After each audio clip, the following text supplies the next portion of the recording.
Well, let's talk about that for a second, because you know that, obviously, we've been on the road, Peace One Day's been on the road 24 years now, using the camera from day one, of course, to point it in the right direction, to ask what we believed was a truthful question, and hopefully that would then yield the results that it did by creating a day of peace and the Afghanistan story of ceasefire and now 3 billion.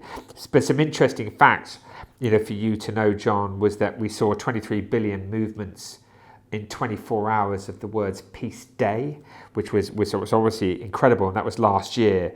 And then we see that the Institute for Economics and Peace has said that compared to other days, they were seeing a 15% decrease in violent deaths on the day, which of course is, after all of this time of us working together on all of this, is obviously thrilling to know that the impact is at that level. So on that basis, given that storytelling was fundamental to the reasons why those numbers are there, what would you say to the storytellers, the influencers?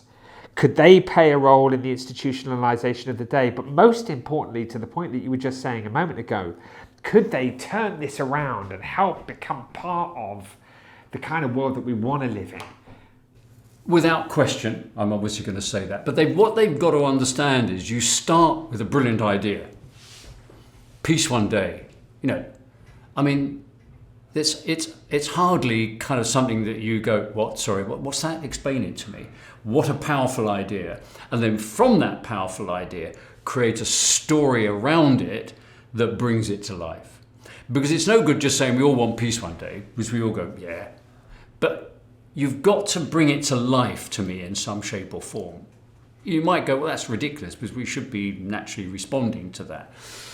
But because of the world we live in, where your attention is diverted constantly from one thing to another thing, and you're flipping and you're doing this and swiping left, swiping right, I don't know what way you swipe, whatever way you want to swipe, that kind of having a story behind that idea or wrapped around that idea, bringing it to life, will actually change people's point of view. Now, as an example of that, which is, for those who aren't in the UK, we've had a major drama, an appalling situation about postmasters.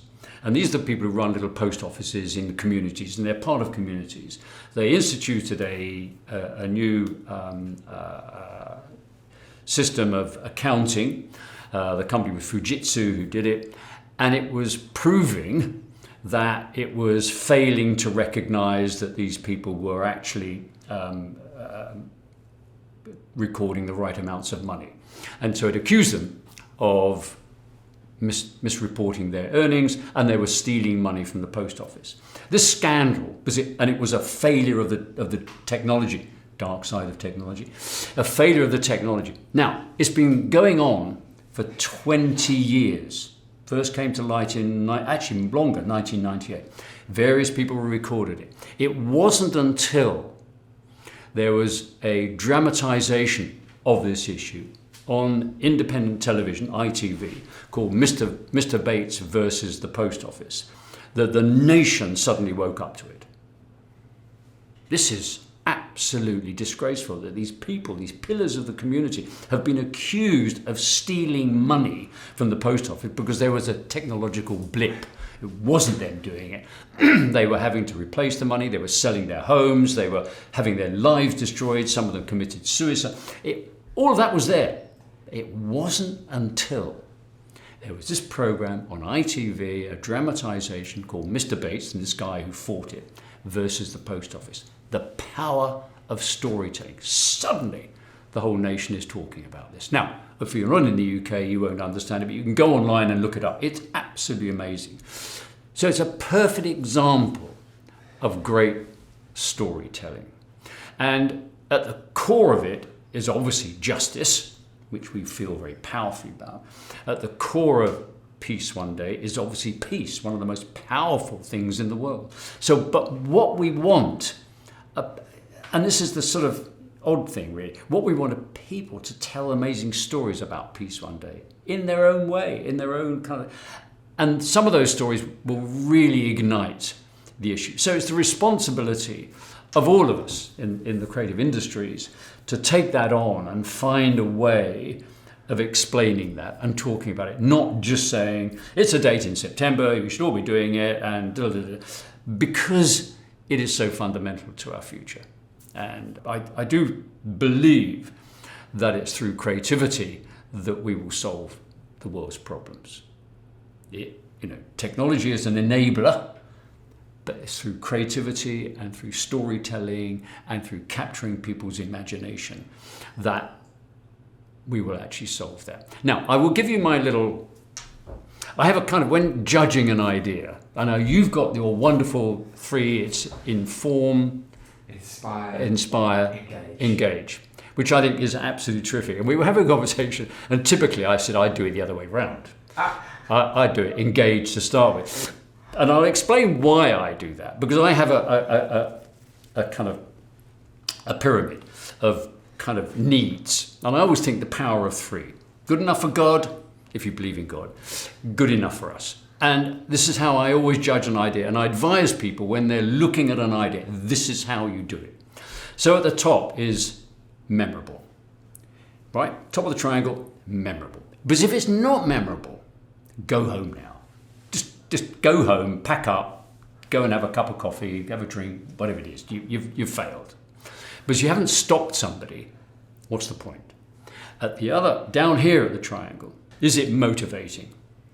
Because if it isn't motivating, I've stopped you, fundamentally important, and the world of competing ideas, I've stopped you, that's fantastic. But have I stopped you with a motivating idea? Is it going to make you go, wow, I didn't know that, I'm going to change my point of view, I'm going to think about that, or whatever it is. And at the other end, the other point of the triangle is it truthful? Because I am trying to have a long-term conversation with you. And I don't have long-term conversations with people who don't tell the truth. So the truth is fundamental to communication. It's fundamental to creativity, actually. And I'll explain why in a minute. So that's how I do it. And that's what I want people to do with this piece one day.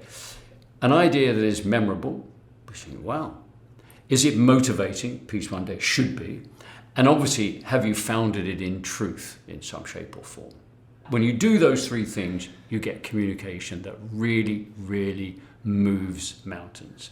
And as I always say, and going right back to my kind of days at studying graphic design, nobody ever marched to go, I want the world to have Caslon bold, extra condensed, with certain spacing. They marched for peace, or they marched for freedom, or they marched for justice. Big ideas. That's what changes the world, ideas. The means by which you communicate that can involve Caslon extra bold or whatever it might be. Can involve blue as opposed to red or whatever it might be. But it's big ideas that change the world. And so understanding ideas, understanding how they actually motivate, how they actually are created, and how they can be judged is fundamentally important.